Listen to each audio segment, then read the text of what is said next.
Well, are U.S. banks now in trouble? Well, according to a couple of sources, because we issued sanctions on Russia, there could be a retaliation effort by Russia that specifically targets our banks with cyber attacks. Now, obviously, I do believe we should issue sanctions on Russia. They are in the middle of invading Ukraine as we speak. However, our banks are now at risk, and it's something I believe you should be aware of. Now, before I get into the report, I want to remind you, check out our partner at mydigitalmoney.com. This is a way that you can buy and sell cryptocurrency from your IRA or even trade it in as cash. And the good news is you can give them a call and talk to somebody there about what's going on. And here's the contact information you can see on the screen there, 1-833-636-2008. So give My Digital Money a call today and check out what they have to offer. All right.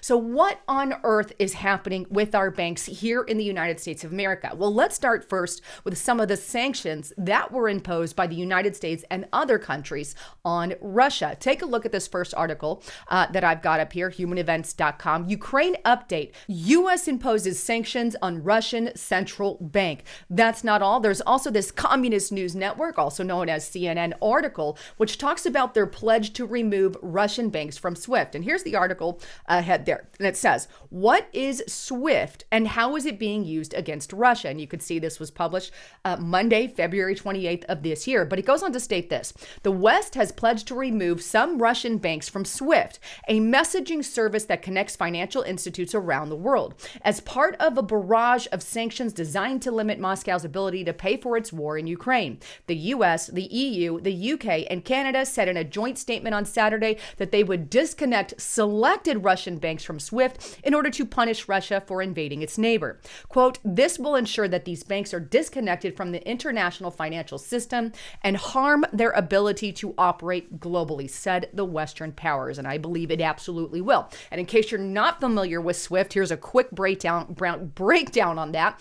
The Society for Worldwide Interbank Financial Telecommunications was founded in 1973 to replace the telex and is now used by over 11,000 financial institutions to send secure messages and payment orders. SWIFT doesn't move money around the world. What it does is it allows banks to send each other instructions on how to transfer funds across the border. With no globally accepted alternative, it is essentially plumbing for global finance. Disconnecting an entire country from SWIFT is considered the nuclear option of economic sanctions. But at this point, they've removed select banks there in Russia. But it goes on. But even if limited action can have a big impact, any bank disconnected from SWIFT will have a very difficult time sending money to other financial institutions, and its customers will struggle to conduct their business. So obviously, this is a blow to Russia there. However, they have already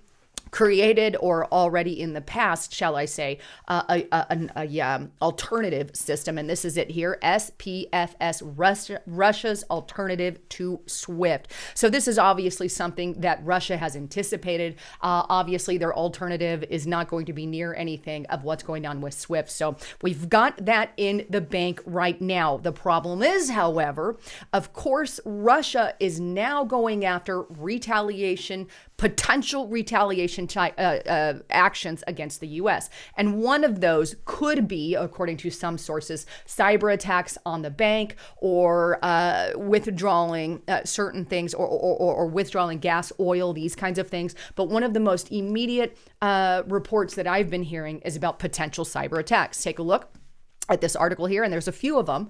This is on Barron's.com. Russia's SWIFT exclusion could spur cyber attacks. Here's another one here, and this is on Reuters. U.S. banks prepare for cyber attacks after latest Russia sanctions. We also have Business Insider saying it as well. U.S. banks are worried about the possibility of a massive Russian cyber attack, says cybersecurity CEO. And here we have even the Washington Free Beacon. So I've kind of grabbed quite a few sources from you here, or for you here, but U.S. banks prepare for cyber attacks after latest Russian sanctions. Now, these are not my words. These are words that are being said by some in the mainstream media and even alternative media that I think you should at least know about and be prepared for, because war is dirty. War is not something, obviously, we want to get involved in. And I sure the hell don't want to go to war with Russia or China or any of this, but tensions are really rising. And I know they're having talks. There's a talk between Putin and Ukraine. But either way, there's lots of fears of nuclear war. Here we have Putin's threat rekindles Cold War fears of nuclear war. And then the latest here, Putin puts Russia's nuclear forces on alert as fighting in Ukraine continues. So that's what we have going on at this point. So lots of tension. There are some questionable things that we need to keep at the forefront regarding our banks. I don't know if any cyber attacks will happen. I don't know the future. I can't read the future. All I know are these are some of the things that the media is reporting, and I believe you guys should know about it and at least take some preparations in some way, shape, or form financially.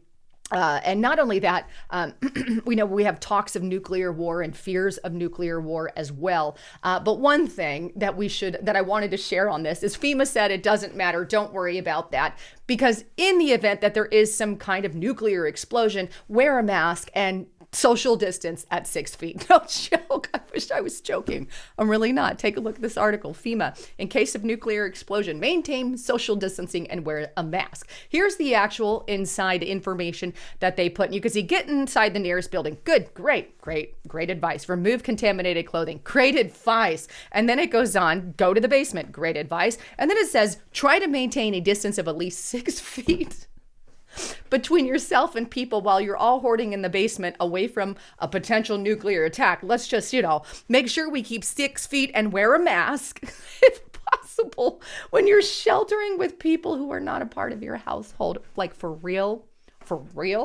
And it goes on to expand on that.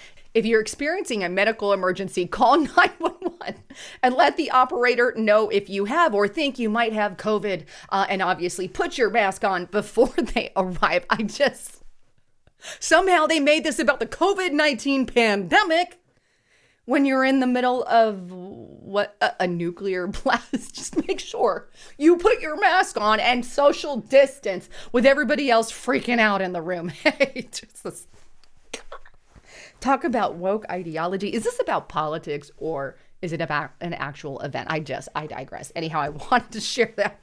It's some of the most silliest stuff. We got to focus on, the explosion and what's going on. Hey, but pick up your phone and call 911 even though it's not going to work.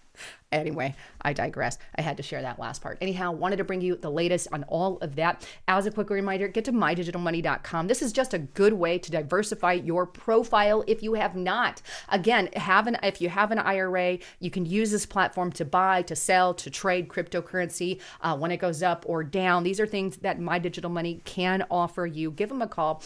Talk to one of their agents today and let them know you heard it on Lisa Haven. Anyhow, I love all of you. I'm Lisa Haven, signing out.